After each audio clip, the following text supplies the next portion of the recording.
Sir ಹೆಸರು ಗೊತ್ತಿರಬೇಕು, ಅಶೋಕ್ ಅಂದ್ಬಿಟ್ಟು BMTC ಕೆಲಸ ಮಾಡ್ತಾರೆ. ರಜೆ ಸಮಯದಲ್ಲಿ ಈ ಥರ ಎಲ್ಲ ಶಾಲೆಗಳಿಗೆ ಹೋಗಿ ಮಾಹಿತಿನ ಕೊಡ್ತಾರೆ. ಮತ್ತು ಯೋಗಾಭ್ಯಾಸ, ಪ್ರಾಣಾಯಾಮ, ಆರೋಗ್ಯದ ಬಗ್ಗೆ ನಮ್ಮ ಶಾಲೆಗಾಲೇ ಸುಮಾರು 10 ವರ್ಷಗಳಿಂದಲೂ ಕೂಡ ಪ್ರತಿ ವರ್ಷ ಬರ್ತಾರೆ. ಯಾವುದೇ ಹಣದ ಅಪೇಕ್ಷೆ ಇಲ್ಲದೆ ಉಚಿತವಾಗಿ. ಇಂಥವ್ರು ಸಿಗೋದು ತುಂಬ ಅಪರೂಪ. ಯಾರು ಬೇರೆಯವ್ರನ್ನ ಕರೆಸಿದ್ರೆ ಗಂಟೆಗೆ 10,000 ರೂಪಾಯಿ 20,000 ರೂಪಾಯಿ ತಗೊಳ್ತಾರೆ. ಇದೇ ಥರದವರು ಬೆಂಗಳೂರಿನಲ್ಲಿ ಸಿಟಿಗಳ ಕಡೆ ಇದ್ದಾರೆ. ಗಂಟೆ ಲೆಕ್ಕದಲ್ಲಿ ಕೆಲಸ ಮಾಡ್ತಾರೆ.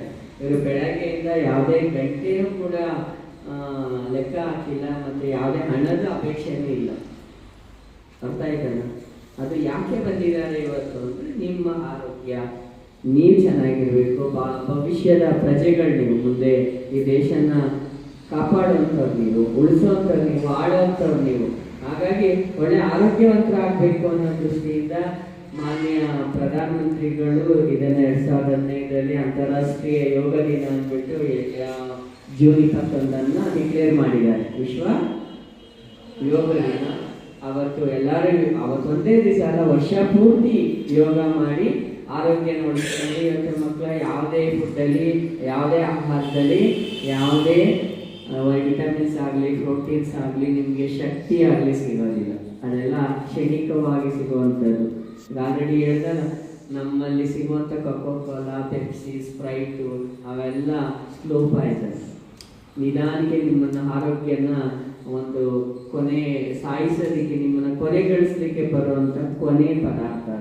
ಅದು ವಿಷ ಕೊಟ್ಟರೆ ಬೇಗ ಸಾಯ್ತೀವಿ. ಕೋಕೋ-ಕೋಲಾ, ಪೆಪ್ಸಿ ಕೊಟ್ಟರೆ ಅಮೇರಿಕಾ ದಿನೇ ದಿನೇ ಬೆಳೆಯುತ್ತೆ. ಅದೆಲ್ಲ ಬರುವಂಥದ್ದು ಅಮೇರಿಕಾದಿಂದ. ಇವತ್ತು ಅಮೇರಿಕಾ ದೊಡ್ಡಣ್ಣ ಫೈನಾನ್ಷಿಯಲಿ ಬಿಗ್ ಕಂಟ್ರಿ ಹೇಗಾಗಿದೆ ಅಂದರೆ ನಮ್ಮ ಇಂಡಿಯಾದಿಂದ. ಯೋಚನೆ ಮಾಡಿ, ಒಂದು ದಿವಸಕ್ಕೆ ಅಂದಾಜು ಮಾಡಿದ್ದಾರೆ ನಮ್ಮ ಇಂಡಿಯಾದಲ್ಲಿ ಕುಡಿಯುವಂಥ ಕೋಕೋ-ಕೋಲಾ, ಸ್ಪ್ರೈಟಿಂದ 8,000 ಕೋಟಿ ಅಮೇರಿಕಾಗೆ ಹೋಗುತ್ತೆ. 8,000 ಕೋಟಿ ಒಂದು ದಿವಸಕ್ಕೆ. ನೀವು ಕುಡಿಯುವಂಥ ಡ್ರಿಂಕ್ಸಿಂದ, ಅದೇ ಎಳ್ನೀರು, ನಿಂಬೆಹಣ್ಣಿನ ಜ್ಯೂಸು ಈ ಥರದ್ದು ಕೊಟ್ಟರೆ ನಮ್ಮ ರೈತರು ಬದುಕ್ತಾರೆ. ನಮ್ಮನ್ನ ರೈತರು ನಾವು ಯಾರೂ ಬದುಕಿಸ್ತಾ ಇಲ್ಲ. ನಾವು ಅಮೇರಿಕಾನ ದೊಡ್ಡಣ್ಣೆ ಮಾಡ್ತಾ ಇದ್ದೀವಿ, ನಾವು ಚಿಕ್ಕವರಾಗ್ತಾ ಇದ್ದೀವಿ.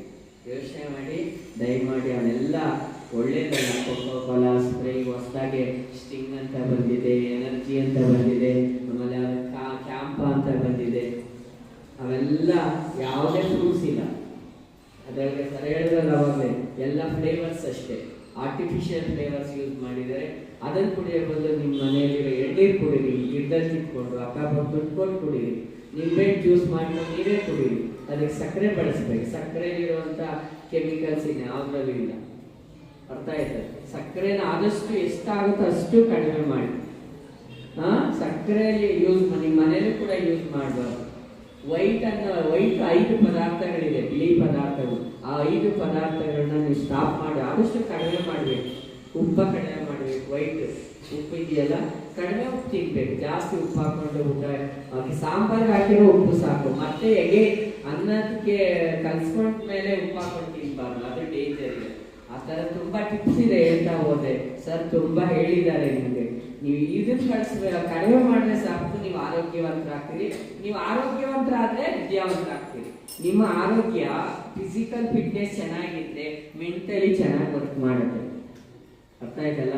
ನಿಮ್ಗೆ ಯಾಕೆ PE ಪೀರಿಯಡ್ ಅಂತ ಇಟ್ಟಿದ್ದಾರೆ ಅಂದರೆ, ನೀವು ದೈಹಿಕವಾಗಿ ಸಮಾಧಾನ ಮಾಡಿದ್ರೆ ಮೆಂಟಲಿ ಅದು ಆಕ್ಟಿವ್ ಆಗುತ್ತೆ.